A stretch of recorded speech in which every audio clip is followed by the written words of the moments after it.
तो मेरे को यहाँ पे एंगल ऑफ इंसिडेंस दे रखा है, ठीक है। ये जो एंगल है वो इंसिडेंस एंगल है, ठीक है। ठीक है, मेरे पास में दो डायग्राम है, मेरे पास में एक ये डायग्राम है और एक ये डायग्राम है। मेरे को क्या जो मिरर होता है, साइड व्यू या फिर रियर व्यू मिरर, उसमें लिखा होता है object in this mirror are closer than they appear. देखो यहाँ पे डाइवर्ज हो रही ना, तो वो सारा अपना हमें फील्ड व्यू बहुत ज्यादा दे सकती है। फील्ड व्यू मतलब जहां तक मेरे को लाइट जाती हुई दिख सकती है ना, और वो रिफ्लेक्ट होकर ऑब्जेक्ट से मेरे पास में आएगी। तो hello and welcome back to physics. आज हमें लेक्चर 4 चालू करना है लाइट चैप्टर का। इससे पहले हम 3 लेक्चर ऑलरेडी कर चुके हैं। सबसे पहले लेक्चर में हमने कवर अप किया था ये सब। सेकेंड लेक्चर के 3 पार्ट थे। फर्स्ट पार्ट में हमने कवर अप किया था ये सब, सेकेंड पार्ट में हमने कवर अप किया था ये सब, और थर्ड पार्ट में हमने पढ़ा था ये सब, और थर्ड लेक्चर में हमने पढ़ा था ये सब, ठीक है। सो रिफ्लेक्शन वाला पार्ट हमारा ऑलमोस्ट कवर अप हो चुका है। एक छोटा सा टॉपिक है, वो भी हम आज कवर अप कर लेंगे, ठीक है। सो एक पार्ट ऑफ द चैप्टर हमारा कंप्लीट हो चुका है। अगला पार्ट वो हम जल्द कर लेंगे, that is refraction. So 2 part में चैप्टर डिवाइडेड था, एक पार्ट हो गया है, अगला पार्ट जल्दी हम कंप्लीट कर लेंगे, ठीक है। सो अभी तक हमने रिफ्लेक्शन पढ़ा है, लाइट पढ़ी है, लॉस ऑफ रिफ्लेक्शन पढ़े हैं, स्फेरिकल मिरर्स पढ़े, इमेज फॉर्मेशन पढ़ी। ये सारी चीजें पढ़ी क्यों? ये सारी चीजें हमने पढ़ी क्यों? इनका रियल लाइफ डेमोन्स्ट्रेशन भी देख लिया, मगर ये सारी चीजें पढ़ी क्यों? इनका कुछ रियल लाइफ में यूज होगा तभी तो हम पढ़ रहे हैं ना। अगर इनका रियल लाइफ में यूज नहीं होता तो कौन पूछता उसको? अगर किसी इंसान का यूज होता है तभी तो उसको पूछा जाता है ना। तो इनका कुछ यूज होगा तभी तो इनको पढ़ा जा रहा है। इतनी सारी टर्म्स डिफाइन की ना, 6 केसेस हमने कॉनकेव में पढ़े, 2 केसेस कॉन्वेक्स में पढ़े, तो इनका कुछ यूज होगा तभी तो पढ़े ना। तो इनका यूज है, हम आज उनका यूज ही पढ़ेंगे, ठीक है। यूजेस ऑफ स्फेरिकल मिरर्स पढ़ना है आज हमें, और आगे हम पढ़ेंगे क्वेश्चन प्रैक्टिसिंग। अब ये सारी चीजें हमने पढ़ ली, रियल लाइफ डेमोन्स्ट्रेशन भी देख लिया, समझ में भी आ गया। अब मगर एग्जामिनर हमसे रियल लाइफ डेमोन्स्ट्रेशन नहीं पूछता, या फिर ये नहीं पूछता कि आपने कितना समझा, आपको कितना आता है। वो आपसे खाली क्वेश्चंस पूछता है। आपको क्वेश्चन आते हैं, आपको नंबर देता है, और वो नंबर आप घर वालों को दिखाते हो। अगर कम आते हैं तो डांट पड़ती है, मार भी पड़ती है, और अगर नहीं आते तो अच्छे आते तो सही बात है, ठीक है। तो हमें क्वेश्चन प्रैक्टिसिंग करनी पड़ेगी ताकि हम एग्जाम में अच्छा परफॉर्म कर पाए, ताकि हमारे नंबर भी अच्छे आ जाए, है ना। सो ये सारी चीजें हमने पढ़ी, उसके बेसिस पे हम रिफ्लेक्शन वाले पार्ट पे आज क्वेश्चन प्रैक्टिसिंग करेंगे। तो सबसे पहला टॉपिक हमारा रहेगा यूजेस ऑफ स्फेरिकल मिरर्स और क्वेश्चन प्रैक्टिस, ठीक है। सो अगर किसी ने प्रीवियस लेक्चर्स नहीं देखे तो लिंक नीचे डिस्क्रिप्शन में गिवन है, या फिर आई कार्ड पे यहाँ पे आप क्लिक करके वो लेक्चर्स देख सकते हो, ठीक है। सो और अगर किसी को स्पेसिफिक टॉपिक पढ़ना है इस लेक्चर से, या फिर स्पेसिफिक क्वेश्चन देखना है, तो नीचे टाइम स्टैम्प्स भी गिवन है, तो आप वो भी देख सकते हो। सो स्टार्ट करते हैं हम अपने लेक्चर से। तो सबसे पहले हमें आज यूजेस पढ़ने हैं। यूजेस में नॉर्मल एग्जांपल से नहीं पढ़ाऊंगा कि यहाँ पे कॉनकेव मिरर का ये यूज है और कॉन्वेक्स मिरर का ये यूज है और खत्म। हम डिटेल एनालिसिस करेंगे कि इसका यूज यही क्यों है, कि कॉनकेव मिरर इसी में क्यों यूज आता है और कॉन्वेक्स मिरर इसी में क्यों यूज आता है, ठीक है। सो स्टार्ट करते हैं।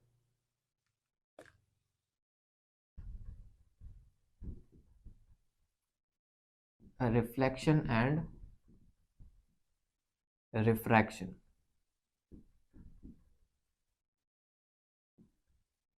यूजेस ऑफ स्फेरिकल मिरर्स, है ना।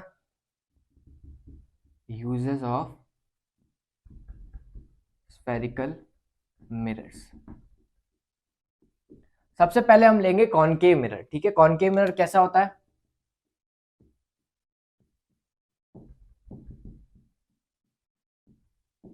कॉनकेव मिरर कुछ हमारे पास में ऐसा होता है ना।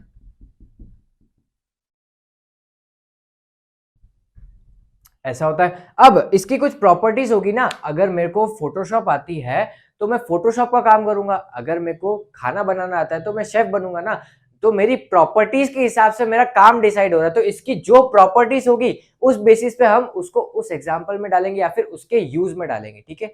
तो हमारे पास में इसकी जो प्रॉपर्टी होगी उस हिसाब से हम इसका काम डिसाइड करेंगे, ठीक है। तो इसकी प्रॉपर्टीज क्या क्या है? अगर मैं यहाँ पे क्या पोल और यहाँ पे फोकस, अगर मैं इसके फोकस और इन्फिनिटी के बीच में कहीं पे भी ऑब्जेक्ट रखता हूं तो मैं कोई इमेज कैसी देता है? रियल देता है और इन्वर्टेड देता है, ठीक है। इसका ये काम है। और अगर मैं इसके फोकस और पोल के बीच में रखता हूं तो मैं कोई इमेज कैसी देता है? बड़ी देता है। ये तो सारी चीजें पढ़ी है ना हमने। बड़ी देता है, वर्चुअल देता है, वर्चुअल देता है, इरेक्ट देता है और बड़ी देता है, ठीक है। और बिहाइंड द मिरर देता है, इधर तो स्क्रीन पे ऑब्टेन हो नहीं सकती, ठीक है। सो बड़ी देता है ऑब्जेक्ट की नॉर्मल साइज से, और फोकस और इंफिनिटी के बीच में रखते हैं तो कहां पे देता है? इन्वर्टेड देता है, जो भी जहां पे भी डिस्टेंस पे देता है इन्वर्टेड देता है, और रियल देता है। और इन्वर्टेड रियल का मेरे को कोई काम नहीं, क्योंकि उल्टी इमेज में देख के क्या करूंगा, मेरे को तो सीधी चाहिए ना, मेरे को जैसी दिख रही है, जैसा मैं देख रहा हूँ वैसा मेरे को चाहिए, ठीक है। मैं उल्टी देख के क्या करूंगा, तो मेरे को फोकस और पोल के बीच में जब ऑब्जेक्ट रखूंगा तो मेरे को कैसे दिख रही है, बड़ी दिख रही है, वर्चुअल दिख रही है। वर्चुअल मतलब उधर तो नहीं हो सकती, मगर रे यहां से रिफ्लेक्ट होने के बाद में नीचे ही आएगी ना, तो मेरे को यहाँ पे इमेज मिल जाएगी, ठीक है। तो मेरे को यहाँ पे इमेज मिलेगी, तो मैं यहाँ पे देख सकता हूँ ना कि मेरे को लगेगा कि इमेज यहाँ से आ रही है, ठीक है। सो इमेज मेरे को वर्चुअल मिल रही, इरेक्ट मिल रही और एनलार्ज मिल रही, मतलब कि ये छोटी इमेज छोटे ऑब्जेक्ट को बड़ा करके दिखा रहा है, मेरे को छोटी चीजें बड़ी करके दिखा रहा है। तो इसकी प्रॉपर्टी क्या हुई, ये छोटी चीजें बड़ी करके बताता है, ठीक है। तो इसके बेसिस पे हम इसका यूज डिसाइड करते हैं। तो मेरे को कहाँ पे ऐसी चीजें या फिर कहाँ पे ऐसा काम आता है कि मैं छोटी चीजें बड़ी करके देख सकूं, तो मेरे को माइक्रोस्कोपिक चीजें देखनी हो, एकदम छोटी छोटी चीजें देखनी हो, तो मैं इसको कॉनकेव मिरर को यूज कर सकता हूँ। अगर मैं उस ऑब्जेक्ट को जो मेरे को देखना है उसके फोकस और पोल के बीच में रख दूंगा तो मेरे को बड़ी दिख जाएगी, ठीक है। मिरर में देखूंगा तो वो मेरे को बड़ी दिख जाएगी, ठीक है। तो ये इसकी प्रॉपर्टी। तो इसका काम कहाँ पे आ सकता है, मेडिकल पर्पसेस में काम आ सकता है। कैसे कि अगर मेरे को छोटी चीज या मान लो मेरे पास में मेरा टीथ है, ठीक है। डेंटिस्ट के यहाँ पे जाते हैं ना, वो अपने अंदर एक मिरर डालता है माउथ में, ठीक है। तो यहाँ पे मिरर डालता है तो वो कुछ देखता है ना उस मिरर में, कैसे देखता है। अब मेरा टीथ तो बहुत छोटा है ना, अगर मेरे अंदर कुछ डिजीज या फिर कुछ खराबी हुई तो डॉक्टर देख कैसे पाएगा, और उधर साइड में हुई तो कैसे देखेगा, ठीक है। अंदर रेयर साइड में हुई तो कैसे देखेगा, अंदर तो घुस नहीं सकता ना डेंटिस्ट। तो इसलिए वो कॉनकेव मिरर यूज करता है। कैसे, अगर मेरे पास में यहाँ पे ये टीथ है, मेरा बहुत गंदी ड्राइंग है मेरी। सो यहाँ पे टीथ है, ये यहाँ पे हमारा माउथ है, ठीक है। यहाँ पे डेंटिस्ट है हमारा, आई होप सो आपको इमेजिन हो रहा हो, यहाँ पे डेंटिस्ट है, यहाँ पे टीथ है, और ये रियर साइड है, मतलब ये माउथ के अंदर वाली साइड में, ठीक है। ये टंग की साइड वाला है, ठीक है। ये टंग की साइड वाला व्यू है हमारा, और यहाँ पे डेंटिस्ट है। अब इसकी ये तो देख सकता है डेंटिस्ट, मगर ये यहाँ वाला पार्ट नहीं देख सकता ना, वो तो अंदर छुपा हुआ है ना, तो वो अंदर भी नहीं जा सकता, बहुत बड़ा है डेंटिस्ट, डेंटिस्ट अंकल बहुत बड़े।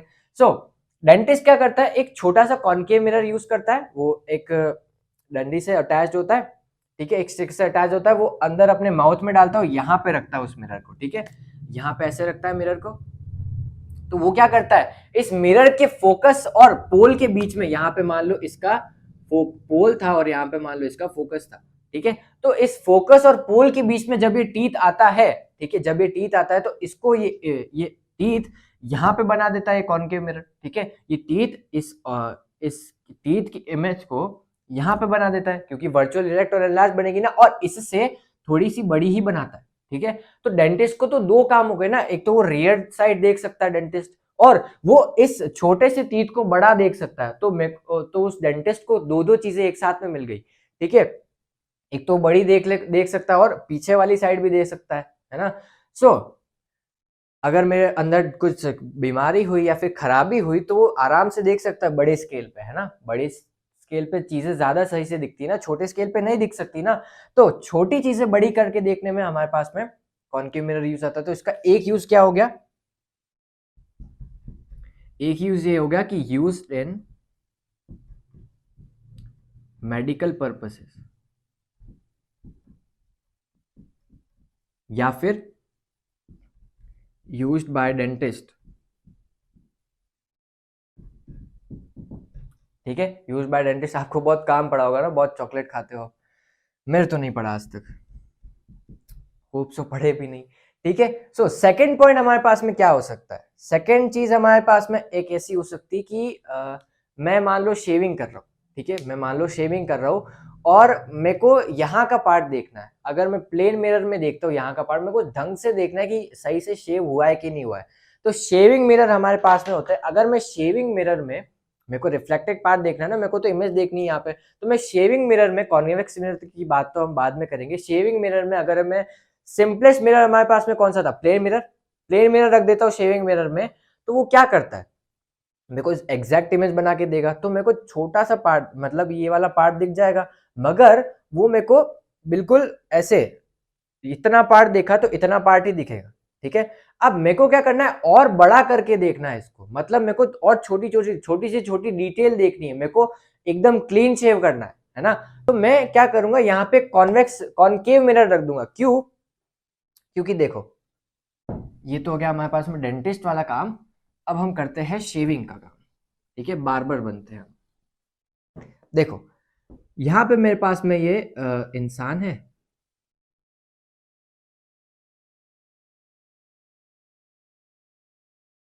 ठीक है, ये मेरे पास में इंसान है, बहुत अच्छा इंसान है। यहाँ पे मेरे पास में मान लो यहाँ पे मैंने एक कॉनकेव मिरर रख रखा है।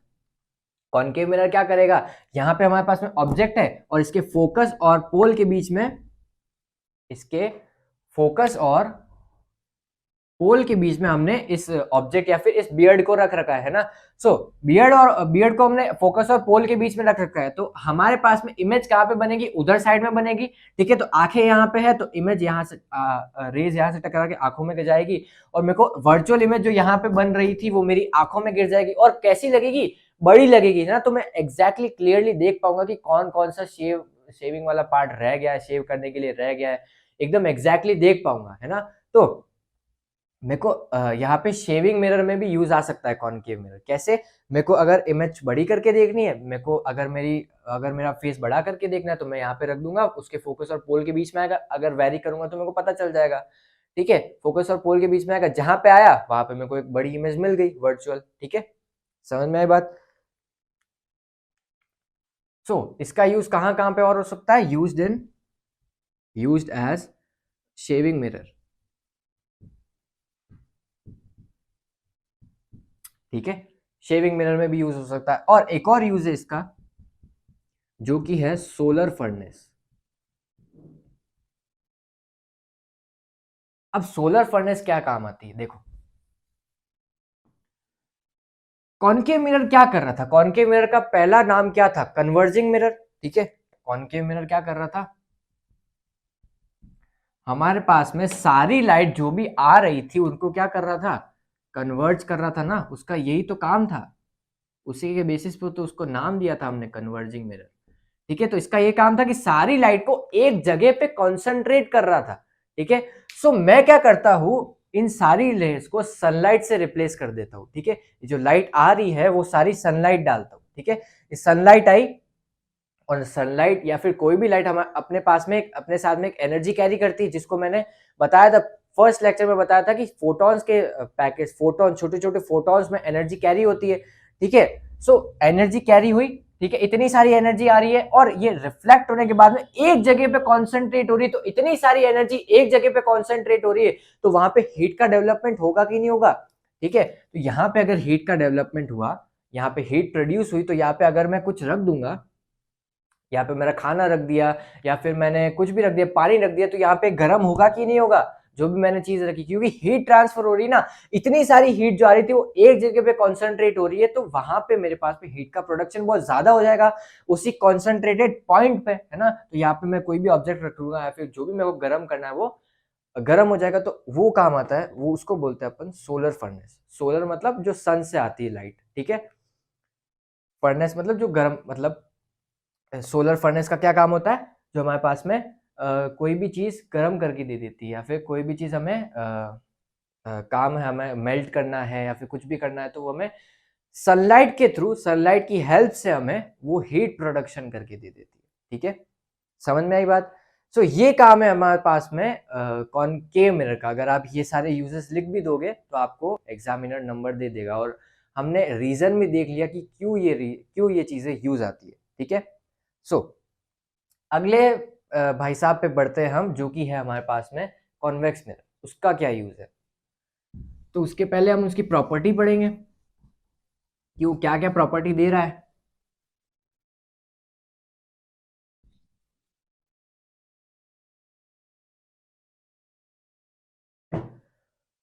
चलो स्टार्ट करते हैं। कॉन्वेक्स मिरर,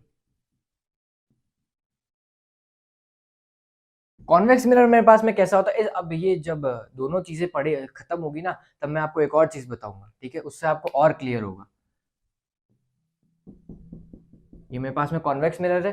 कॉन्वेक्स मिरर क्या करता है, अगर मैं इसकी प्रॉपर्टीज क्या क्या है, अगर मैं इसके फोकस, सॉरी, पोल और इन्फिनिटी के बीच में कहीं पे भी या फिर इन्फिनिटी के बीच में भी रखता हूं तो ये मेरे को वर्चुअल इमेज देता है और इरेक्ट इमेज देता है। ठीक है, मान लो यहाँ पे कहीं पे मैंने ऑब्जेक्ट रखा ए बी, तो मेरे को ये इमेज देता है बिहाइंड द मिरर, तो यहाँ पे देता है, और इससे छोटी देता है इमेज। ठीक है, इससे छोटी देता है इमेज। ठीक है, सो मेरे पास में इमेज बन रही है यहाँ पे और छोटी बन रही है, बिहाइंड द मिरर बन रही है, वर्चुअल बन रही है। तो मैं अगर यहाँ पे आईज रख दूंगा मेरी, तो मेरे को क्या लगेगा, यहाँ से आ रही थी और इमेज यहाँ पे सिचुएटेड थी। ठीक है, तो ये मेरे को बड़ी चीजें छोटी करके दे रहा है।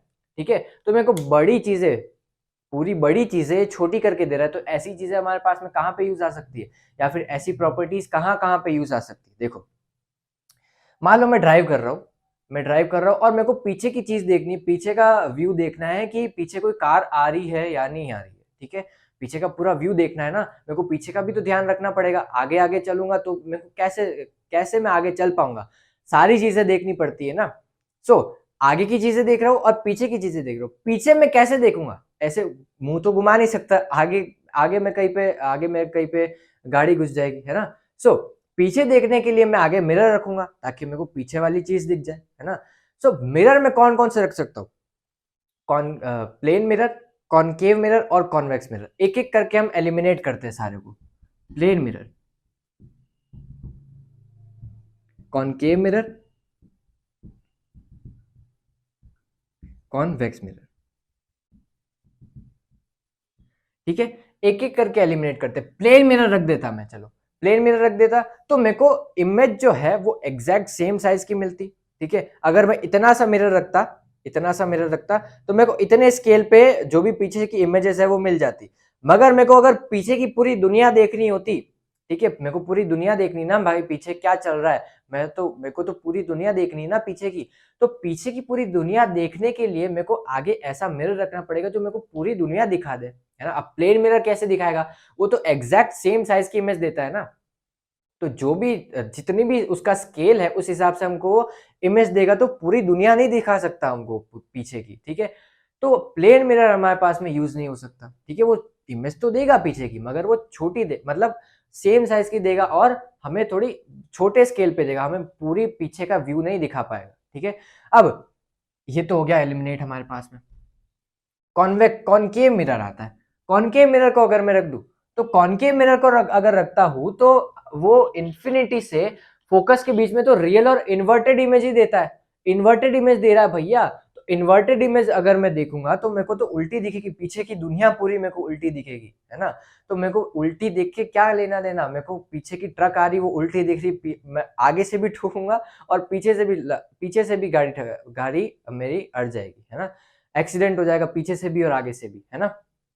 सो कॉनकेव मिरर भी हमारे पास में एलिमिनेट हो गया। अब ये कुछ होप दे रहा है हमें। सो ये हमारे पास में कैसी होप लेके आया, कॉनकेव मिरर हमारे पास में क्या कर रहा है, बड़ी इमेज को छोटी बना के दे रहा है। तो मेरे पास में और एक बड़ी इमेज होती तो ये भी इसको छोटी करके दे देता, और एक इमेज बड़ी होती तो ये भी इसको छोटी करके दे देता। ठीक है, और एक इमेज बड़ी होती तो ये भी इसको छोटी करके दे देता। ठीक है, और एक इमेज बड़ी होती, ये भी इसको छोटी करके दे देता। तो पूरी पीछे वाली जो बड़ी बड़ी चीजें हैं वो इतने से स्केल पे मेरे को दिखा रहा है छोटी करके। ठीक है, सो पीछे की सारी दुनिया मेरे को इसमें दिख जाएगी, छोटी होके दिखेगी मगर दिखेगी तो सही। तो मेरे को पीछे की सारी दुनिया भी दिख रही है और मैं ये भी डिसाइड कर पा रहा हूँ कि मेरे को लेफ्ट लेना है या फिर राइट लेना है। ठीक है, तो मैं इस कॉन्वेक्स मिरर की मदद से पीछे की दुनिया देख पा रहा हूँ। तो मेरे को ये सारी प्रॉपर्टीज समझ में आ गई इसकी, कि इसका यूज कहाँ कहाँ पे हो सकता है। ठीक है, तो कार में मैं इसको यूज कर सकता हूँ, व्हीकल में बेसिकली रियर व्यू मिरर की तरह यूज कर सकता हूँ। और हमारे पास में जो मिरर होता है, साइड व्यू या फिर रियर व्यू मिरर, उसमें लिखा होता है object in this mirror are closer than they appear. इसका मतलब क्या है, क्योंकि मेरे पास में ये इमेज जो है पीछे की वो छोटी करके दे रहा है, और हमें ये तो जनरली पता है ना, जो दूर की चीज होती है वो छोटी दिखती है, तो ये छोटी ऑलरेडी करके दे रहा है, मगर ये तो पास में ही है ना। तो मेरे को क्या लगेगा, छोटी करके दे रहा है, तो इस हमारे नेचुरल प्रॉपर्टी की वजह से, हमारे नेचुरल जो भी माइंडसेट है उसकी वजह से मेरे को क्या लगेगा कि ये तो बहुत दूर है कहीं पे कार। तो मेरे को ऐसा लगेगा कि अभी तो बहुत टाइम है उस कार आने में, मैं तो टर्न ले लेता हूँ, मगर टर्न लेते लेते वो कार हमारे अंदर ही घुस जाती है ना। सो उसमें ऐसा लिखा होता है, हर मिरर में ऐसा लिखा होता है कि object in this mirror are closer than they appear, क्योंकि हमारे पास में छोटी इमेजेस बना के दे रहा है, तो पीछे की जो भी है वो पास में तो है मगर फिर भी छोटी दिख रही है, ठीक है, कॉरेस्पॉन्डिंग जो भी रेशियो है जो भी है, ठीक है। सो समझ में आया इसका जो भी यूज होता है, ठीक है। कॉन्वेक्स मिरर कहाँ पे यूज होता है? रेयर व्यू मिरर पे।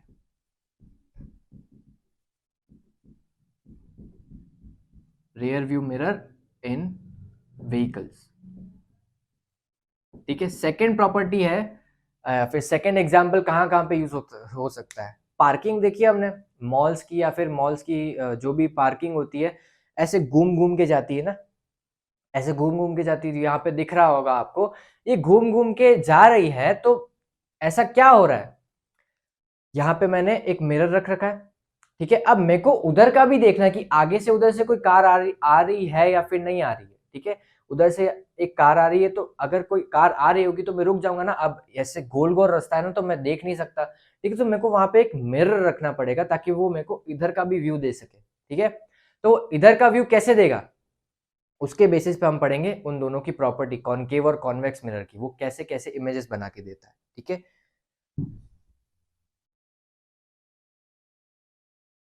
देखो, जो मैं बता रहा था ना आपको, एक और चीज बताऊंगा मैं आपको दोनों के लिए। सो ये मेरे पास में कॉनकेव और ये मेरे पास में कॉन्वेक्स, ठीक है। इसको जरा जरा ध्यान से देखो, ये क्या कर रहा है, ये जो भी लाइट आ रही है वो एक तरफ ले रहा है। अगर मैं इधर से लाइट डालता तो इसकी यहाँ पे अड़ जाती है, मेरे को रिफ्लेक्शन मिलता नहीं। अगर मैं इस पे डालता तो मेरे को मिल जाता ना रिफ्लेक्शन, क्योंकि ये ऐसे मुड़ा हुआ है, तो ये इधर की भी दुनिया दे रहा है मेरे को, वो मेरे को इधर की दुनिया नहीं दे पा रहा है, ये मेरे को इधर की दुनिया भी दे पा रहा है, ठीक है। तो हमारे पास में पार्किंग में क्या होता है, ऐसे गोल गोल रास्ता होता है, और यहाँ पे मान लो 3D है, बहुत कॉम्प्लिकेटेड होगा इसको एक्सप्लेन करना इस बोर्ड पे, तो मैं यहाँ पे आपके पास में डेमोन्स्ट्रेशन या इमेज लेके आता हूँ कि इमेज मेरे पास में देखो, वहां से लाइट आएगी तो मेरे पास में यहाँ पे मेरी आंखों में लाइट चली जाएगी, क्योंकि वहां से रिफ्लेक्ट होके मेरे आंखों में चली जाएगी, ठीक है। तो उसका जो स्केल है, वो जो मुड़ाव है ना, ये इसका जो कर्व है, वो मेरे को इमेज बनाने में हेल्प करता है, वो मेरे को उस प्रॉपर्टी को शो करने में हेल्प करता है, वो पार्किंग में उसको यूज कर सकता हूँ, ठीक है। समझ में आया इसकी एक और प्रॉपर्टी, ठीक है। तो ये कहाँ कहाँ पे, एक और कहाँ पे यूज हो सकता है, एज इन गिविंग डायरेक्शन, और या फिर giving more field of view. Field of view मतलब मेरा जो भी है फील्ड ऑफ व्यू, मैं कहाँ कहाँ तक देख सकता हूँ, ठीक है। समझ में ये बात? तो कॉन्वेक्स मिरर मेरे पास में ऐसी ऐसी प्रॉपर्टी शो करता है, ऐसे ऐसी जगहों पे यूज हो सकता है, ठीक है। सो अब हम पढ़ते हैं, सो कॉन्ग्रेचुलेशन, उससे पहले कि आपका first part of the chapter cover up हो चुका है, रिफ्लेक्शन हमने पढ़ लिया है आज तक, ठीक है। सो अब हम पढ़ेंगे क्वेश्चन प्रैक्टिसिंग, या फिर करेंगे हम क्वेश्चन प्रैक्टिसिंग, क्योंकि क्वेश्चन प्रैक्टिसिंग बहुत जरूरी है, ठीक है। सो स्टार्ट करते हैं हम क्वेश्चन प्रैक्टिसिंग से। तो पहला क्वेश्चन है मेरे पास में, what are the phenomena that occurs when light strikes the surface, ठीक है। पहला क्वेश्चन मेरे पास में है, what are the phenomena that occurs when light strikes the surface. अब सबसे ये जो पहला क्वेश्चन है वो हमारा पहला टॉपिक ही था लेक्चर का, या फिर पहला टॉपिक ही था चैप्टर का। अगर कोई सरफेस पे लाइट स्ट्राइक कर रही है, आंसर फर्स्ट, अगर कोई सरफेस पे लाइट स्ट्राइक कर रही है, तो मैंने एग्जांपल दिया था, आपका ये दोस्त है, आप उसके इन्फ्लुएंस में आए हो, या तो आप नीचे चले जाओगे, या फिर आप न्यूट्रल रहोगे, या फिर आप पीछे चले जाओगे, आपका डिक्रीमेंट हो जाएगा, ठीक है, उसके इन्फ्लुएंस में आके, ठीक है। वो आप पे डिपेंड करता है आप किस तरीके के दोस्त पालते हो, ठीक है। तो सरफेस पे डिपेंड करता है, ठीक है। सो यहाँ पे मेरे पास में एक तो होता है ये नीचे चली जाएगी, या फिर यहीं पे अब्जॉर्ब हो जाएगी, या फिर पीछे चली जाएगी, ठीक है। तो ये रिफ्लेक्ट हुई, या फिर जो पीछे हुई, पीछे वापस बाउंस बैक हुई, उसको मैंने बोला रिफ्लेक्शन फिनोमिना। यहाँ पे जो अब्जॉर्ब हुई उसको मैंने बोला एब्जॉर्प्शन, और यहाँ पे जो रिफ्रैक्ट नीचे चली गई बेंड होके, उसको मैंने बोला रिफ्रैक्शन, ठीक है। तो तीन फिनोमिना मेरे पास में साइमल्टेनियसली अकर हुए, जो कि है रिफ्लेक्शन, एब्जॉर्प्शन एंड रिफ्रैक्शन, ठीक है। तो तीन फिनोमिना कौन कौन से है, रिफ्लेक्शन, एब्सॉर्प्शन एंड रिफ्रैक्शन। ठीक है, तो ये आंसर फर्स्ट का, क्वेश्चन फर्स्ट का आंसर है। ठीक है, समझ में आई बात। सेकंड क्वेश्चन की तरफ चलते हैं। इजी था ये तो क्वेश्चन, ये तो पहले ही पढ़ा हुआ है, तो ज्यादा कॉम्प्लिकेशंस आएंगी। ठीक है,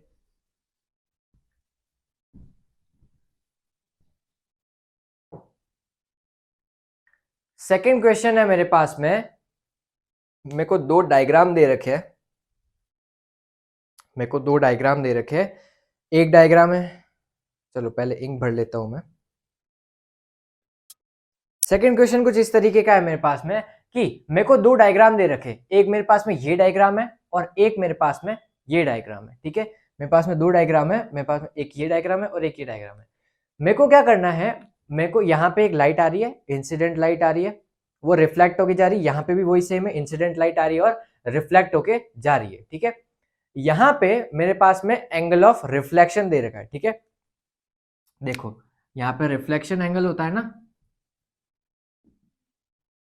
यहाँ पे एक तो आई होता है, यहाँ पे आर होता है, और लॉज ऑफ रिफ्लेक्शन से एंगल आई और एंगल आर इक्वल होते हैं। तो ये इंसिडेंट एंगल और वो रिफ्लेक्टेड एंगल। ठीक है, तो मेरे को यहाँ पे एंगल ऑफ इंसिडेंस दे रखा है। ठीक है, ये जो एंगल है वो इंसिडेंस एंगल है। ठीक है, सो फर्स्ट मेरे पास में 60 डिग्री दे रखा है एंगल ऑफ इंसिडेंस, तो मेरे को निकालना है एंगल ऑफ रिफ्लेक्शन। कैसे निकालूंगा, इंसिडेंट एंगल और रिफ्लेक्टेड एंगल इक्वल होते कैसे, लॉज ऑफ रिफ्लेक्शन से। ठीक है, तो आपको लिखना पड़ेगा by the laws of reflection,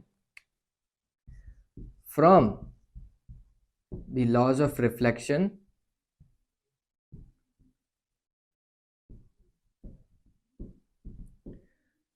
angle I is equals to angle R, and since angle I is equals to 60 degree, therefore angle R will be equals to 60 degree। तो angle of reflection कितना आया, 60 degree. अब उसमें निकालना क्या था, angle of reflection निकालना था। ठीक है, सो पहले पार्ट का आंसर ये है, और सेकंड पार्ट हमारे पास में कुछ इस तरीके का दे रखा है कि ये है मेरे पास में, और मेरे को ये वाला एंगल 70 डिग्री दे रखा है, मगर इंसिडेंस एंगल तो ये होता है ना, मेरे को तो ये वाला एंगल दे रखा है। ठीक है, तो यहाँ पे 70 डिग्री है और ये कितना होता है 90 डिग्री, क्योंकि ये तो नॉर्मल है, नॉर्मल तो परपेंडिकुलर ही होती है ना सरफेस से, तो ये 90 डिग्री है और ये मेरे पास में 70 डिग्री, तो ये कितना होगा 90 माइनस 70, दैट इज 20 डिग्री। ठीक है, तो ये एंगल मेरे पास में इंसिडेंस हुआ 20 डिग्री का, तो ये कितना होगा 20 डिग्री का, लॉज ऑफ रिफ्लेक्शन से। तो एंगल ऑफ रिफ्लेक्शन कितना आया 20 डिग्री। ठीक है, अब नॉर्मल जो ढंग से नहीं पढ़ा है वो डायरेक्ट 70 डिग्री ही लिख देता, क्योंकि उसमें इतनी नॉलेज नहीं है, उसने इतना नहीं पढ़ा हुआ है ना, क्योंकि ये एंगल ऑफ इंसिडेंस है, इसी से मेजर होता है, नॉर्मल से ही होता है, और नॉर्मल से ही क्यों होता है वो भी हमने पढ़ा है। ठीक है, तो ये सारी प्रॉपर्टीज है या फिर ये सारे आंसर है इसके। सो सेकंड क्वेश्चन का ये आंसर था। थर्ड क्वेश्चन की तरफ बढ़ते हैं हम।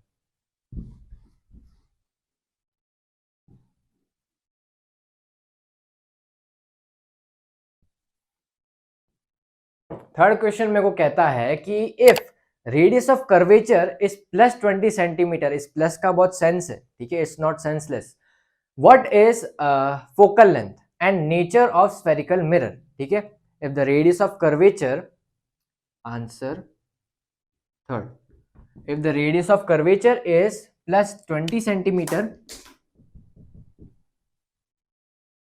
if the radius of curvature is plus 20 centimeter and the क्या निकालना है हमें, फोकल लेंथ निकालनी है और नेचर निकालना। नेचर मतलब किस टाइप का मिरर है, कन्वर्जिंग है या फिर डाइवर्जिंग है, कॉनकेव है या फिर कॉन्वेक्स है। ठीक है, अब देखो यहाँ पे मेरे को ये प्लस दे रखा है, ठीक है, और रिलेशन क्या था फोकस और रेडियस ऑफ कर्वेचर में, फोकल लेंथ और रेडियस ऑफ कर्वेचर में f is equal to r upon 2। ठीक है, ये रिलेशन है, हमने पढ़ा हुआ है। सो r कितना है प्लस 20 अपॉन 2, इसको डिवाइड करेंगे तो कितना आएगा प्लस 10 सेंटीमीटर। तो फोकल लेंथ कितनी आई प्लस 10 सेंटीमीटर। ये तो फर्स्ट पार्ट हो गया आंसर का। सो सेकेंड पार्ट क्या है, नेचर क्या है लेंस का, या सॉरी मिरर का। ठीक है, सो मिरर मेरे पास में कुछ ऐसा हो सकता है या फिर ऐसा हो सकता है। इसकी फोकल लेंथ कैसी आएगी, इधर साइड में ना आएगी ना, यहाँ पे फोकल लेंथ या फिर फोकस है, यहाँ पे फोकल लेंथ आएगी तो इधर कैसी है, नेगेटिव, साइन कन्वेंशन है ना, बोला ना प्लस माइनस साइन का बहुत सिग्निफिकेंस है, तो इधर कैसी आएगी, नेगेटिव, और इसका फोकस कैसा होगा, इधर होगा, तो उधर कैसी आएगी, पॉजिटिव। ठीक है, तो कॉन्वेक्स मिरर में पॉजिटिव आती है फोकल लेंथ, और हमारे पास में कैसी आ रही, पॉजिटिव ही आ रही, तो क्या होगा इसका nature, it is a convex mirror. ठीक है, समझ में आई बात। सो ये था आंसर थर्ड। अब चलते हैं हम आंसर फोर्थ पे। बड़े जल्दी जल्दी हो रहे हैं आंसर, आप भी तो बहुत इंटेलिजेंट हो। आंसर फोर्थ है हमारे पास में, why convex mirror is used as a rear view mirror. अब रीजन तो हमने अभी देखा ना कि क्यों रियर व्यू मिरर की तरह यूज होता है, बिकॉज हमें पीछे की दुनिया पूरी देखनी पड़ती है। ठीक है, हमें पीछे की दुनिया देखनी पड़ती है और इरेक्ट देखनी पड़ती है और सीधी बड़ी देखनी, सॉरी छोटी देखनी पड़ती है, वहां पे पूरी दुनिया देखनी है ना, तो छोटी दिखेगी। ठीक है, सो क्या यूज है, क्यों यूज करते हैं, क्योंकि हमें पूरी दुनिया देखनी, because to see the rear side of the mirror as much as possible. ठीक है, और वो काम करता है हमारे पास में कॉन्वेक्स मिरर। ठीक है, तो आंसर फोर्थ क्या होगा, to see the rear side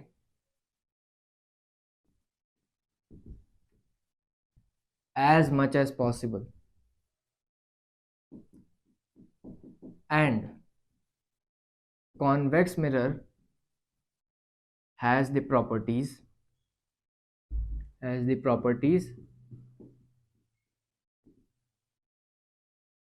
to do this, वो दम रखता है ये चीज करने का, है ना, टू डू दिस। ठीक है, सो आंसर फोर्थ है हमारे पास में ये। चलते हैं हम आंसर फिफ्थ पे, या फिर क्वेश्चन फिफ्थ पे। क्वेश्चन फिफ्थ हमारे पास में क्या है, क्वेश्चन फिफ्थ हमसे कहता है कि a concave mirror produces an image, real image, that is 3 times that of the size of the object. If object distance is 10 centimeter, find the image distance. ठीक है, इतनी सारी रामायण दे रखी है हमें कि concave mirror produces a real image, real image का भी बहुत सेंस है, produces a real image that is 3 times of the size of the object. देखो हमारे पास में आंसर फिफ्थ है, धीरे धीरे करके एक एक लाइन बाय लाइन जाते हैं। कॉनकेव मिरर है तो फोकल लेंथ होगी नेगेटिव। ठीक है, इसका तो कोई रोल भी नहीं है, बाद में डिस्कस करेंगे। ठीक है, so concave mirror produces an real image 3 times that of the size of the object. देखो HI मतलब साइज ऑफ द इमेज और साइज ऑफ द ऑब्जेक्ट, इन दोनों में रिलेशन क्या है, क्या दे रखा है, 3 times that of the object. ठीक है, मतलब कि इमेज जो है वो है 3 times that of the object. क्या बोल रहा है, real image that is 3 times that of the size of the object. ठीक है, सो ये रिलेशन आया। अब रियल इमेज का क्या सेंस है, देखो इसको सॉल्व करो further, HI/HO is equal to 3 आया, और ये क्या होता है, HI/HO मैग्निफिकेशन होता है। ठीक है, तो मैग्निफिकेशन कितना आया, 3। अब ये +3 आया या फिर -3 आया, इसमें डाउट है, ये बताएगा हमको रियल इमेज का या फिर वर्चुअल इमेज का सेंस। देखो रियल इमेज बनती है तो मैग्निफिकेशन कैसा होता है, नेगेटिव। ये तो प्रॉपर्टी आपको पता होगी, पिछले लेक्चर्स अगर आपने देखे हैं तो। मैग्निफिकेशन अगर नेगेटिव है तो रियल इमेज, अगर मैग्निफिकेशन पॉजिटिव है तो वर्चुअल इमेज। ठीक है, तो यहाँ पे अगर रियल इमेज बन रही है तो मैग्निफिकेशन कैसा होगा, नेगेटिव। ठीक है, और एक और फॉर्मूला होता है m is equal to -v/u। ठीक है, ये एक और फॉर्मूला होता है हमारे पास में, और ये फॉर्मूला मेरे पास में मैग्निफिकेशन है। इन दोनों को इक्वेट करूंगा अगर मैं, तो -3 इज इक्वल टू -v/u। ठीक है, ये एक और चीज है मेरे पास में, ये माइनस से माइनस हो गया कैंसिल। ठीक है, सो v मेरे पास में फाइनली क्या आया, 3u। ठीक है, चलो ये तो आ गया। अब मेरे को क्या निकालना है, मेरे को तो इमेज डिस्टेंस निकालनी थी ना, और ऑब्जेक्ट डिस्टेंस भी मेरे को क्वेश्चन में गिवन है, कितनी है भैया, 10 सेंटीमीटर। तो ऑब्जेक्ट डिस्टेंस कितनी है, 10 सेंटीमीटर। अब इसको प्लस लूँ कि माइनस, इधर बनाता हूं ना तो क्या लूंगा, माइनस, ठीक है। तो u क्या है, माइनस, ठीक है। तो u है -10 सेंटीमीटर, तो v is equal to -3 into 10, that is -30 centimetre, ठीक है। तो इमेज डिस्टेंस कितनी आई, -30 सेंटीमीटर। समझ में आई बात। सो यहाँ पे हमारे पास मिरर फॉर्मूला का यूज ही नहीं हुआ, तो इसका भी कोई सेंस नहीं है, ठीक है। अगले क्वेश्चन की तरफ बढ़ते हैं, आंसर 6। आंसर 6 है हमारे पास में, if the height of the object is 4 centimetre, object distance is 25 centimetre, focal length is -15 centimetre, minus find the image distance and size of the object, ठीक है। क्या क्या दे रखा है, height of the object they रखी है, HO is equal to क्या दे रखा है, answer 6, HO is equal to क्या दे रखा है, 4 सेंटीमीटर, प्लस माइनस बाद में देखेंगे, खाली डेटा पे फोकस करते हैं अभी। ऑब्जेक्ट डिस्टेंस क्या दे रखी है, 25 सेंटीमीटर, 25 सेंटीमीटर, और मेरे पास में फोकल लेंथ दे रखी है -15 सेंटीमीटर, माइनस का बहुत सेंस है। और मेरे पास में फाइंड द, क्या निकालना है, find the distance, image distance and size of the image, क्या निकालना है, V और HI, ठीक है। ये मेरे पास में निकालना है। चलो HI, चलो फोकस क्या दे रखा है, -15, और माइनस कैसा होता है, कॉनकेव मिरर, ठीक है। कॉनकेव मिरर मेरे पास में, और U दे रखा है 25 सेंटीमीटर, इधर रखूंगा तो नेगेटिव, ठीक है। और HO, ऑब्जेक्ट तो ऊपर ही रहता है, तो इमेज की ऑब्जेक्ट की जो प्रॉपर्टी होगी कैसी होगी, प्लस, या फिर नेचर कैसा होगा, पॉजिटिव, ठीक है। अब मेरे को ये निकालना है, कैसे निकालू, एक तो मेरे पास में ये फॉर्मूला है, -V/U is equal to HI/HO, और एक मेरे पास में ये formula 1/F is equal to 1/V plus 1/U। दो फॉर्मूलाज है मेरे पास में। अब कौन सा वाला यूज करूं पहले, देखो अगर मैं ये यूज करता हूं तो -V/U, V मेरे पास में नहीं है, ये नहीं है, U मेरे पास में है, चलो ये है, और HI मेरे पास में नहीं है, ये भी निकालना है, और HO मेरे पास में, दो वेरिएबल नहीं है मेरे पास में, तो इक्वेशन को सॉल्व नहीं कर सकता ना। अब मेरे पास में ये वाला फॉर्मूला देखो, F है मेरे पास में, F है, U है मेरे पास में, U भी है, ठीक है। और मेरे पास में V निकालना है, तो मैं V निकाल सकता हूँ ना इसको सॉल्व करके, तो मैं यूज करूंगा मिरर फॉर्मूला। तो देखो, फ्रॉम मिरर फॉर्मूला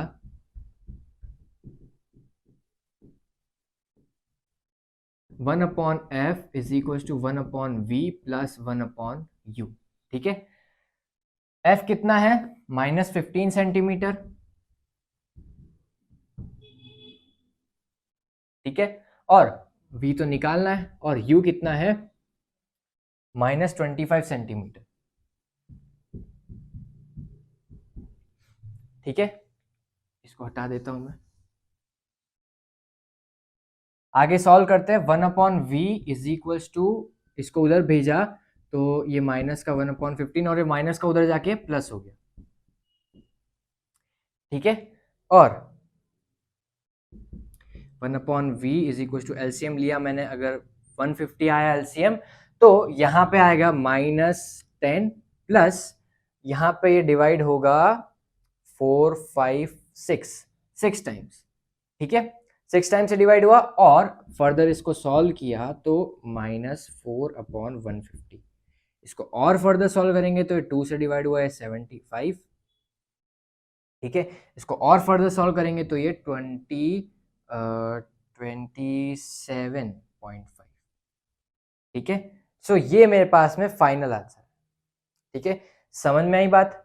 सो 27 नहीं आएगा ये, आई गेस 37.5, ठीक है। 37.5 V आया मेरे पास में, तो V क्या आएगा, V फाइनल कितना आएगा, -37.5, और V माइनस का है ना, इमेज इधर साइड में ही बन रही है, ठीक है। V इज इक्वल टू -37.5, तो एक पार्ट हमारा हो गया कवर। सेकंड देखते हैं, सेकंड क्या है, हमें HI निकालना है, तो एक और फॉर्मूला बताया था, HI/HO is equal to -V/U, ठीक है। सो HI कितना है निकालना है, HO कितना है +4, HV कितना है। अब मैं इसमें 37.5 लूँ या फिर ये फ्रैक्शन लूँ, फ्रैक्शन लूंगा तो ज्यादा इजी रहेगा ना, तो मैं फ्रैक्शन नहीं लेता हूँ। कितना था -75/2, ठीक है, और अपॉन में VU कितना है 25। इजी कैसे हुआ, मैं डायरेक्ट कट रहा है ना। सो ये थोड़ा बहुत हमें आना चाहिए, ठीक है। सो ये माइनस से माइनस कैंसिल, एक और बाहर माइनस है, ठीक है। सो ये 3 टाइम्स कैंसिल हुआ, कितना आया 3/2, और HI/HO उधर चल ही रहा है, ठीक है। और ये माइनस का एक और यहाँ पे है, वो ये माइनस है ना, ये इधर से और सॉल्व हुआ तो ये 2 टाइम्स, और HI कितना आया फाइनली -6। समझ में आई बात, प्रॉपर एकदम। हमारे पास में HI कितना आ रहा है -6 सेंटीमीटर, माइनस का मतलब नीचे बन रही है और रियल और इन्वर्टेड बन रही है, ठीक है। V आया ये और HI आया ये, ठीक है। सो ये दोनों आंसर हो गए हमारे पास में। सेकंड की तरफ बढ़ते हैं, सॉरी आंसर 7 की तरफ बढ़ते हैं। आंसर 7 हमसे क्या कहता है, आंसर 7 हमसे कहता है no matter how far you take the object from the mirror the image always appears erect. What type of mirror it would be? No matter how far you take the object from the mirror, the image always appear to be erect. What type of mirror it is? First plane mirror, second convex mirror, third concave mirror, और fourth plane और concave दोनों, convex दोनों, ठीक है। देखो 3 mirror मेरे पास में, एक तो प्लेन है, answer 8th, answer 8th right, sorry answer 7th, answer 7th plane mirror है, कॉन्वेक्स मिरर है और कॉनकेव मिरर है, ठीक है। ये क्या करता है, इरेक्ट इमेज बना के देता है और हमेशा सीधी होती, हमेशा वर्चुअल होती, क्योंकि आगे रेज जाएगी, एक तो इधर जाएगी और एक रिफ्लेक्ट होके इधर ही आ जाएगी, ठीक है। तो मेरे को क्या लगेगा, उधर से कहीं पे ऑब्जेक्ट, उधर कहीं पे ऑब्जेक्ट सिचुएटेड था, ठीक है, यहाँ पे रिफ्लेक्ट होके आई तो, ठीक है। तो हमेशा इरेक्ट इमेज बना के देगा प्लेन मिरर, ठीक है। तो एक तो हमारे पास में प्लेन मिरर तो पक्का हो गया, डन, आपकी जॉब फिक्स है, ठीक है, आपका प्लेसमेंट लग गया। अब एक और है हमारे पास में कॉन्वेक्स मिरर और कॉनकेव मिरर। सबसे पहले मैं कॉनकेव पे जाता हूँ। कॉनकेव क्या है, कॉनकेव की तो भैया ऐसी प्रॉपर्टी है कि अगर मैं इन्फिनिटी और फोकस के बीच में कहीं पे भी रखूं तो मेरे को हमेशा रियल और इन्वर्टेड देगा। मगर मेरे को क्या चाहिए इस क्वेश्चन में, क्वेश्चन क्या पूछ रहा है, क्वेश्चन की क्या एक्सपेक्टेशन है, क्वेश्चन की क्या डिमांड्स है, वो क्या दे रहा है, वो क्या पूछ रहा है हमें, रियल, हमेशा इरेक्ट इमेज चाहिए। तो ये इरेक्ट तो दे नहीं रहा, पहले ही केस में फेल हो गया ना, तो इसकी प्लेसमेंट लग ही नहीं सकती, ठीक है। तो ये मेरे पास में कैंसल हो गया, ठीक है, जॉबलेस। सो कॉनकेव मिरर तो नहीं हो सकता, कॉन्वेक्स मिरर पे आओ, इन्फिनिटी से पोल के बीच में या फिर इन्फिनिटी पर भी इमेज रख दूं, ऑब्जेक्ट रख दूं, तो इमेज हमेशा मेरे पास में कैसी आती है, इरेक्ट आती है और वर्चुअल आती है, ठीक है। तो एक और हो गया हमारे पास में कॉन्वेक्स, ठीक है। सो ये भैया भी जॉब के लिए सिलेक्ट हो गए, इनकी भी प्लेसमेंट हो गई, ठीक है, और उनको मास रिक्रूटर भैया ले गए, ठीक है, तन्मय भट्ट जी, ठीक है। सो कॉन्वेक्स मिरर और प्लेन मिरर हमारे पास में इरेक्ट इमेज देते हैं, हमेशा कहीं पर भी रख दो तो, no matter how far you take, they are always with you giving erect images, alright. So convex mirror और प्लेन मिरर, तो ऑप्शन कौन सा सही है हमारा, लास्ट वाला, 4th ऑप्शन, ठीक है। 7th का आंसर ये था। बढ़ते हैं 8th आंसर की तरफ।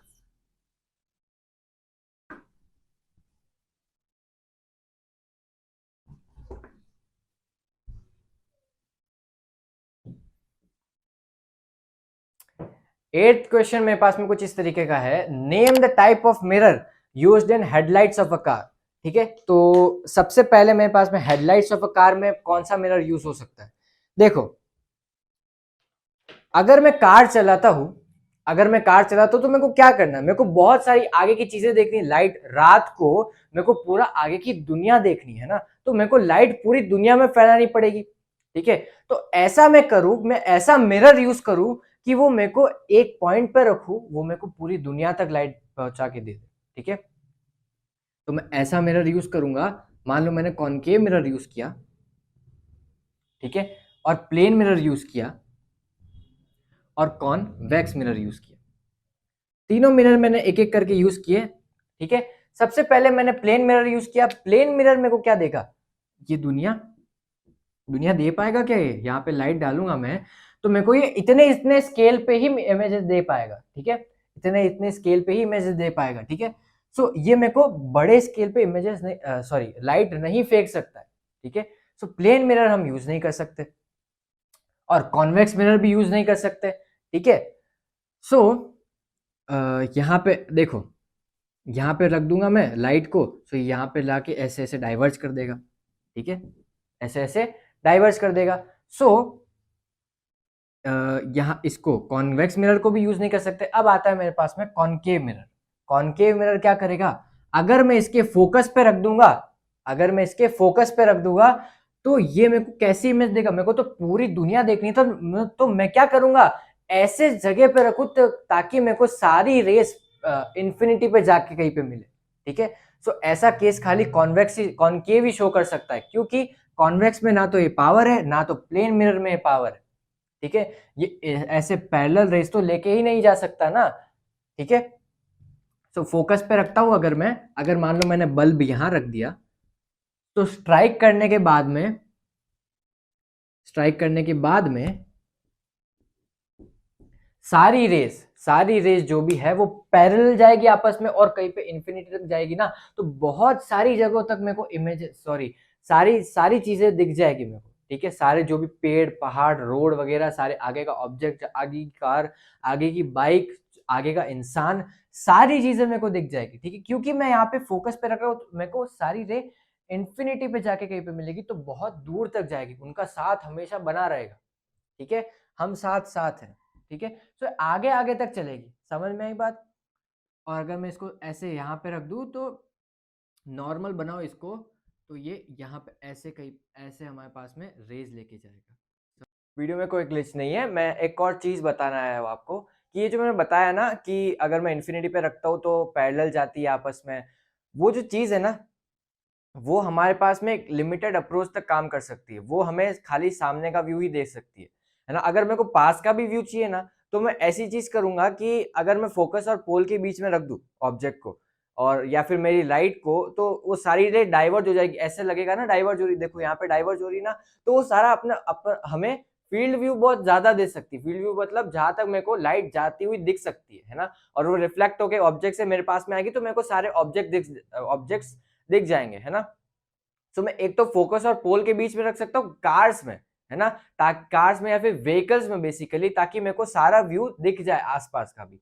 अगर मैं इन्फिनिटी पे रखता हूँ ना, तो इन्फिनिटी में मेरे को खाली सामने का व्यू दिखेगा, जहां जहां पे वो लाइट का वो जहां जहां पे वो लाइट पॉइंट कर रही है ना। जैसे लेजर लाइट्स में या फिर वो डिस्को लाइट्स होती है ना, या फिर शादियों में आपने देखी होगी वो बीम लाइट होती है, या फिर हम घर की छत पे बैठे होते कभी शादियों के सीजन में, ऐसा दिख रहा होता है कि वो ऐसे लाइट चल रही होती ना, व्हाइट कलर की, तो हम सोचते कि चलो वहां पे शादी हो रही है ना, फिर कोई कोई तो खाना भी चला जाता है ना। सो वो वाली लाइट में क्या होता है, उस पे एग्जैक्ट फोकस पे ही रखा होता है वो उस लाइट को, ताकि वो रिफ्लेक्ट होने के बाद में पैरेलल बीम जनरेट कर सके, ठीक है। तो उसमें हमें आसपास की चीजों तक फील्ड व्यू पहुंचाने की जरूरत नहीं है ना, तो उसमें हम रख सकते हैं उसको, क्योंकि हमें तो खाली डेकोरेशन या फिर अट्रैक्शन के लिए चाहिए ना वो। मगर लाइट में या फिर कार में हमें अट्रैक्शन नहीं चाहिए, हमें आगे का दिखना चाहिए भैया। अट्रैक्शन ज्यादा देर तक काम नहीं करता है ना। हमें आगे की चीजें भी दिखनी चाहिए ना, हमारे काम की तो आनी चाहिए वो लाइट या फिर वो सेटअप, ठीक है। तो हमें इसलिए वो हम फोकस या फिर फोकस और पोल के बीच में रख सकते हैं उसको, ताकि हमारा फील्ड ऑफ व्यू देखने का व्यू बढ़ जाए, है ना, ताकि वो डाइवर्ज हो जाए ऐसे। समझ में आई बात, ठीक है, चलो समझ में आई, ठीक है। तो कॉनकेव मिरर यूज होता है हमारे पास में हेडलाइट्स ऑफ द कार में, क्यों, क्योंकि हमारे पास में वो इमेजेस या फिर रेज जो भी है लाइट की, वो जो बल्ब की रेज है वो रिफ्लेक्ट करने के बाद में हमेशा इंफिनिटी में भेजता है, तो मेरे को बहुत दूर तक की चीजें भी दिख जाएगी, ठीक है। तो ये हमारे पास में देखो इमेज है एक बल्ब की, हेडलाइट की कार की, तो देखो एकदम वहां पे रख रखा है बल्ब को, ताकि वो जो भी रेज आएगी वो उससे टकराएगी मिरर से, रिफ्लेक्टिंग सरफेस से, और वो पैरेलल चली जाएगी रिफ्लेक्ट होने के बाद में, ठीक है। कुछ ऐसा होता है ना यहाँ पे इमेज यहाँ पे ऐसे रिफ्लेक्ट होके ठीक है। सो ये है हमारे पास में आंसर 8th का फर्स्ट पार्ट का आंसर कॉनकेव। ठीक है, सेकंड क्या है? सेकंड है हमारे पास में साइड या फिर रियर व्यू मिरर। क्यों, कौन सा यूज होता है? अभी डिस्कस किया था, कौन सा? Convex mirror. क्यों? क्योंकि दुनिया देखनी है। ठीक है, केजीएफ के भैया है वो, क्या नाम था उनका, रॉकी भाई। ठीक है, उनको दुनिया देखनी है, इसको दुनिया देखनी है, उसको दुनिया चाहिए थी। ठीक है, तो इसको दुनिया देखनी है तो कॉन्वेक्स मिरर यूज करना है। समझ में आई बात? सो और सेकंड का आंसर क्या होगा? Convex mirror. अब लास्ट है थर्ड, एट्थ का थर्ड है हमारे पास में, क्या है? Solar furnace. सोलर फर्नेस में क्या अभी बताया? तो सोलर फर्नेस में कौन सा मिरर यूज करते हैं? कॉनकेव मिरर, क्योंकि वो कन्वर्ट्स कर रहा है लाइट को। ठीक है, सारी लाइट एक जगह पे कन्वर्ज होगी, हीट ज्यादा प्रोड्यूस होगी एक कॉन्सेंट्रेटेड पॉइंट पे, और वहां पे जो भी ऑब्जेक्ट रखना है, गर्म करना है, वो वहां पे रख सकते हो। सोलर फर्नेस में कौन सी चीज कौन सा मिरर यूज हो सकता है? Concave mirror. ठीक है, सो ये था आंसर 8th। अब चलते हैं आंसर 9th पे।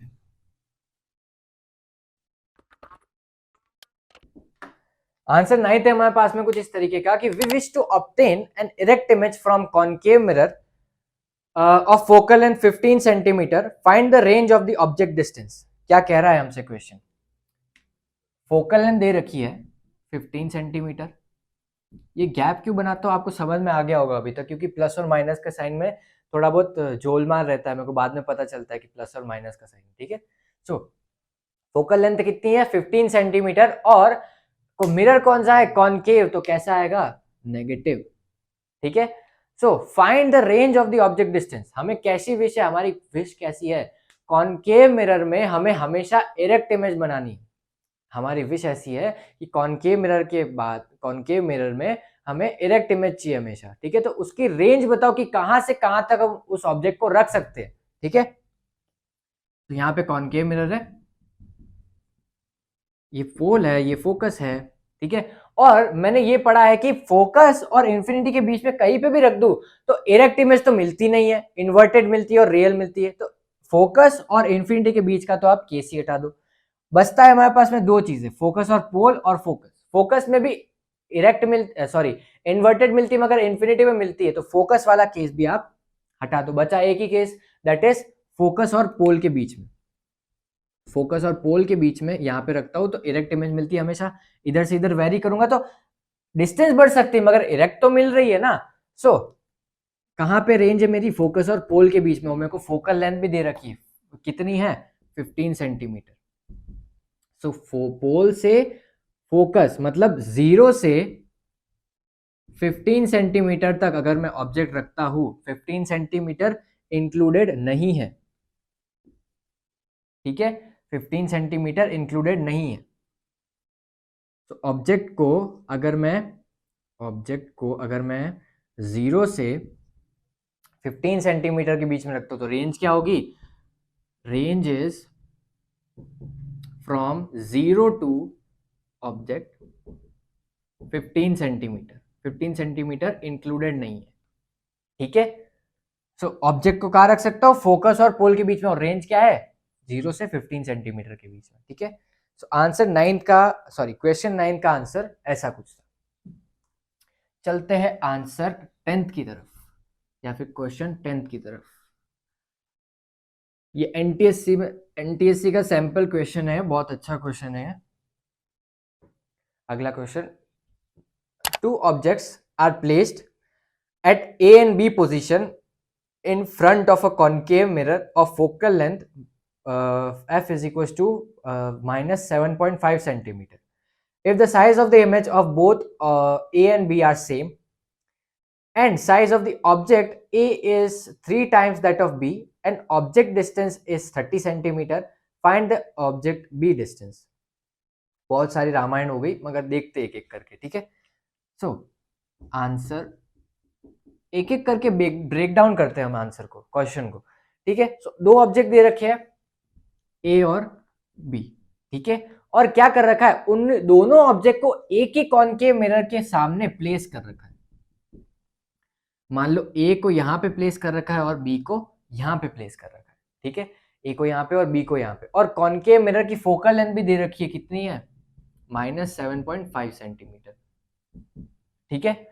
और क्या दे रखा है आगे, if the size of the image of both A and B, मतलब कि इमेज की साइज दोनों ए और बी की, यहाँ पे ऑब्जेक्ट है ना ये ए और बी, इनकी जो इमेज बनेगी, दोनों की जो इमेज की साइज होगी वो दोनों सेम होगी, HIA is equal to HIB, इसको ऐसे डिनोट कर सकता हूं मैं, ठीक है। ये एक और चीज दे रखी है मेरे पास में, एक और क्या दे रखा है, and size of object A is 3 times that of B, मतलब कि size of object A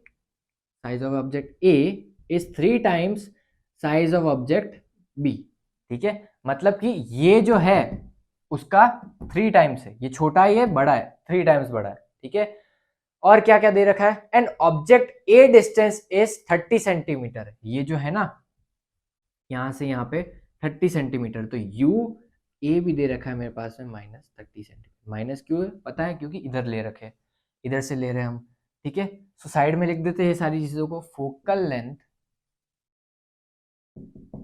-7.5 centimetre, HIA is equal to HIB, HOA is equal to 3 times HOB, UA is equal to -30 centimetre, ठीक है। सो धीरे धीरे हम करते हैं इस चीज का ब्रेकडाउन और निकालते हैं हमारा फाइनल आंसर, ठीक है। अब ध्यान से देखो, यहां पे मेरे पास में देखो क्या क्या फॉर्मूले यूज कर सकते हो, 1/f is equal to 1/v plus 1/u, और एक और फॉर्मूला है मेरे पास में, m is equal to HI/HO is equal to -v/u, और दोनों ऑब्जेक्ट के लिए ये फॉर्मूलाज अलग अलग होंगे। पहले ए ऑब्जेक्ट के लिए 1/f, फोकस तो सेम है क्योंकि मिरर भी सेम है, तो 1/f is equal to UA plus 1/VB, sorry V, ठीक है। और मैग्निफिकेशन का क्या होगा, HOA,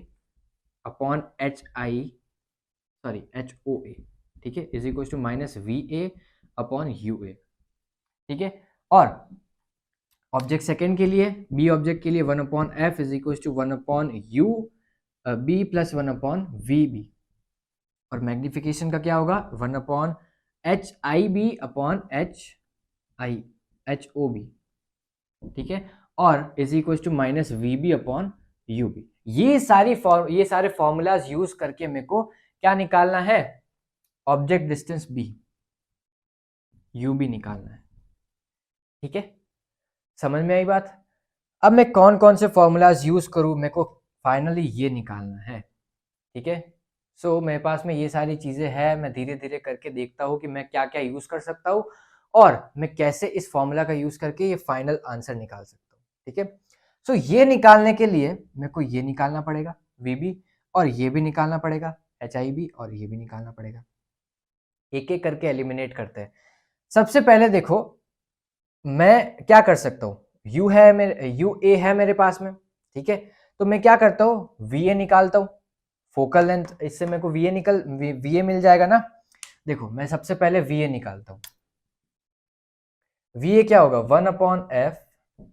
1/f कितना है, -7.5 इज इक्वल टू UA कितना है, -30, 1/-30 प्लस 1/VA। इसको फर्दर सॉल्व करते हैं हम, इसको पॉइंट हटाया तो 10 आएगा नीचे, 1/VA इज इक्वल टू, इसको उधर भेजा तो क्या होगा, -1/7, 10/75 प्लस उधर गया तो प्लस का हो गया, ठीक है।